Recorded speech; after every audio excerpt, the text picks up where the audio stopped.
Assalamualaikum warahmatullahi wabarakatuh. Perkenalkan, nama saya Nurul Hasanah, NIM N18097 dari kelas D18B, mahasiswi Universitas Kusuma Wisuda Surakarta. Pada kesempatan kali ini, saya akan melakukan ujian OSCE keperawatan jiwa dengan tindakan yaitu strategi pelaksanaan 1 pada pasien dengan isolasi diri. Assalamualaikum, selamat pagi Bapak. Perkenalkan Bapak, nama saya Nurul Hasanah. Saya biasa dipanggil dengan Sun Nurul. Nah, di sini saya perawat yang berjaga pada pagi hari ini hingga siang hari nanti ya Bapak. Saya perawat dan ditugaskan untuk merawat Bapak. Kalau Bapak namanya siapa? Fajar Aris. Oh iya, Bapak Fajar Aris. Bapak senang dipanggil apa? Aris. Oh iya, senang dipanggil Aris ya. Nah, kemudian usia Bapak berapa? 35 tahun. Baik, di sini saya akan memanggil dengan Bapak Aris ya. Baiklah, tujuan saya datang ke sini Bapak, saya ingin berbincang-bincang dengan Bapak. Siapa tahu nanti kita lebih dekat ya Bapak. Nah, kalau begitu, sebelumnya saya ingin bertanya terlebih dahulu. Apa yang Bapak rasakan selama di sini? Merasa kesepian dan berbeda dengan orang lain. Kenapa Bapak merasa berbeda dengan orang lain? Karena saya tidak memiliki teman. Baik, jadi di sini Bapak merasa kesepian, berbeda dengan orang lain karena Bapak tidak punya teman ya. Nah, kalau begitu bagaimana kalau kita berbincang-bincang tentang pertemanan? Kemudian, apakah Bapak bersedia? Bersedia. Baik, tempatnya mau di mana? Mau di kamar, di sini atau di taman? Di sini. Di sini saja ya. Waktunya berapa? Terserah. Bagaimana kalau 10 menit? Iya. Baik, jadi kita akan berbincang-bincang tentang pertemanan. Tempatnya di sini saja, waktunya 10 menit ya Bapak. Nah, baiklah kita mulai. Sebelumnya, selama Bapak dirawat di sini, apa saja yang Bapak keluhkan, apa saja yang Bapak rasakan? Tidak memiliki teman. Merasa kesepian. Ya. Merasa berbeda dengan orang lain. Oh iya, Bapak, kalau semisal Bapak berinteraksi dengan orang lain atau di tempat umum, apakah Bapak merasa nyaman? Tidak. Tidak. Kemudian nyamannya apa? Apakah berada di kamar nyaman? Iya. Jadi Bapak lebih nyaman sendirian seperti itu. Iya. Jadi di sini Bapak merasakan kesepian, berbeda dengan orang lain, tidak punya teman, lebih nyaman sendiri, tidak mau berinteraksi dengan orang lain seperti itu. Baiklah, kalau begitu saya ingin bertanya terlebih dahulu. Sebelum Bapak datang ke sini, kalau di rumah tinggalnya sama siapa? Orang tua dan adik saya. Oh iya, kalau yang paling dekat dengan siapa? Ibu. Dengan ibu. Yang paling jarang banget berkomunikasi dengan Adik. adik. Kemudian kenapa sebabnya jarang berkomunikasi? Tidak apa-apa. Nggak apa-apa. Baiklah, kalau begitu saya bertanya lagi.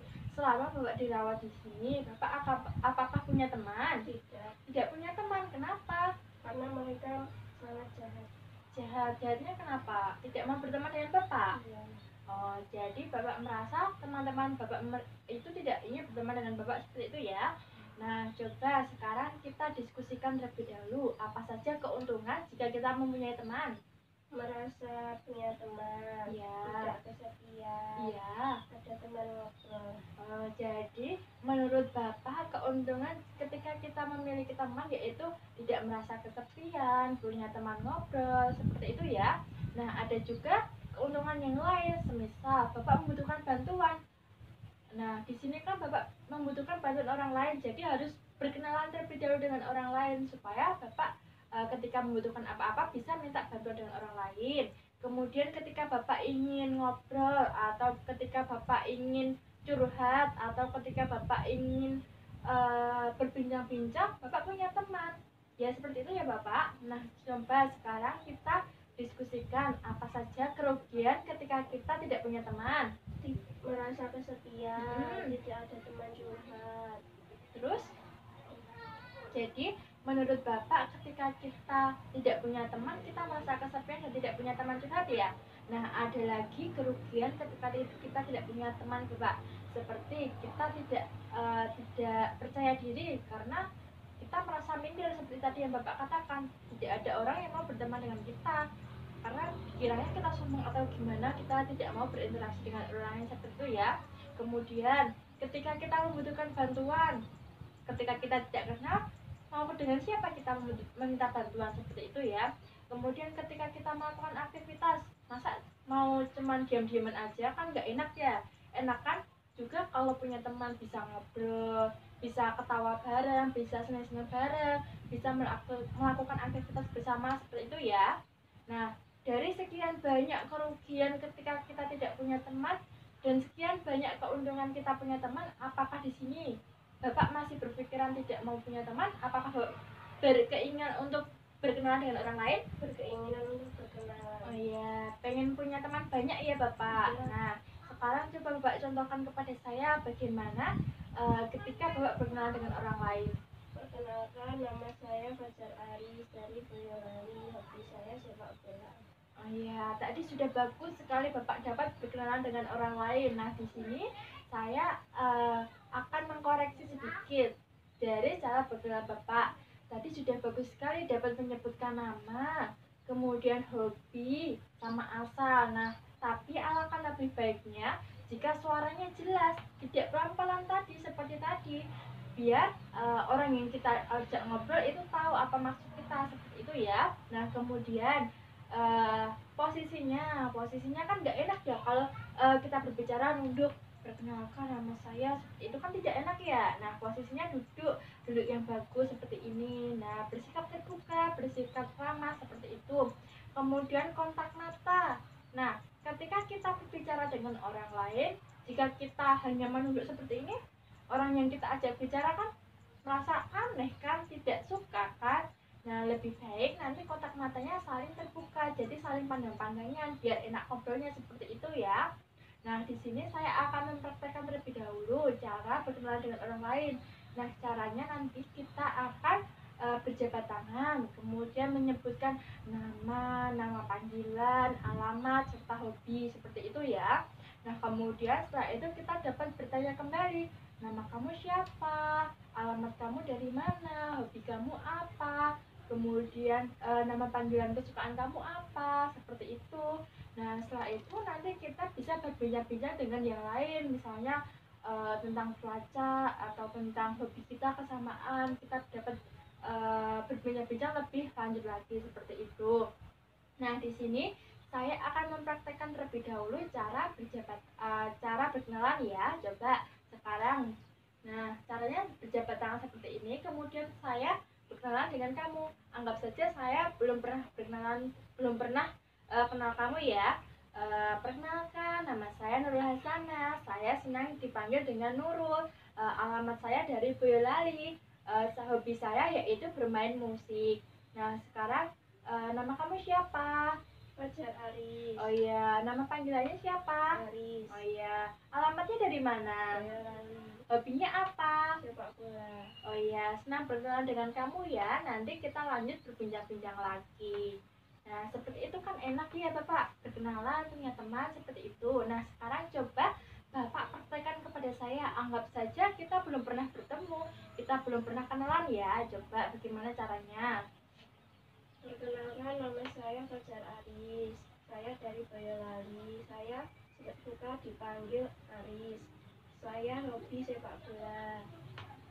Saya senang berkenalan dengan kamu. Nanti kita bisa berbicara lagi. Iya, habis itu kamu tanya nama saya.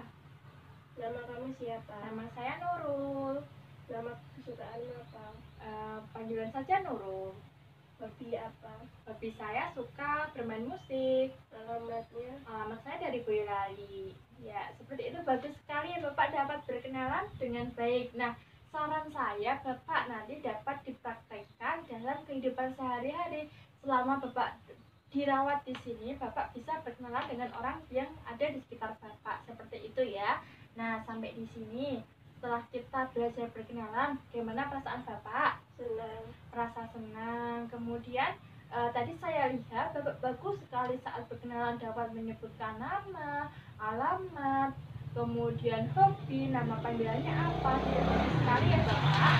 Nah, kemudian di sini saya menyarankan kepada Bapak untuk menerapkan apa yang kita pelajari tadi dengan berkenalan dengan misalnya kamar sebelah atau pasien sebelah, atau nanti perawat yang datang ke kamar Bapak bisa diajak kenalan ya. Nah, kemudian saya akan memasukkan jadwal berkenalan terlebih dahulu pada jadwal harian Bapak ya. Nah, di sini Bapak Fajar Aris. Kemudian Bapak ingin berkenalan berapa kali? 2 kali. 2 kali ya. Jam berapa saja? Jam 10 sama jam 1. Oh iya, jadi Bapak saya sudah masukkan ke jadwal harian untuk berarti berkenalan 2 kali sehari jam 10 dan jam 1 ya. Baik. Nah, Bapak, kita sudah selesai untuk melakukan perbincangan. Besok saya akan membawa teman saya untuk berkenalan dengan Bapak ya. Kalau tidak, kita akan berarti bercakap-cakap dengan pasien yang lainnya. Apakah Bapak bersedia? Bersedia. Kemudian tempatnya di mana? Di sini. Di sini saja. Jam berapa? Jam 10. Oh ya, jadi besok kita akan bercakap-cakap dengan pasien yang lain atau dengan perawat yang lain. Tempatnya di sini saja jam 10 ya. Baik, kalau begitu sekian dari saya ya Bapak. Terima kasih atas kerjasamanya. Bapak dapat berkomunikasi dengan saya. Semoga Bapak lekas sembuh ya. Semoga saja juga Bapak punya teman yang banyak. Sekian dari saya Bapak. Apabila ada kurang lebihnya saya mohon maaf ya Bapak. Wassalamualaikum warahmatullahi wabarakatuh. Waalaikumsalam warahmatullahi wabarakatuh. Permisi Bapak. Baiklah, sekian dari saya. Apabila ada kurang lebihnya saya mohon maaf. Wassalamualaikum warahmatullahi wabarakatuh. Terima kasih.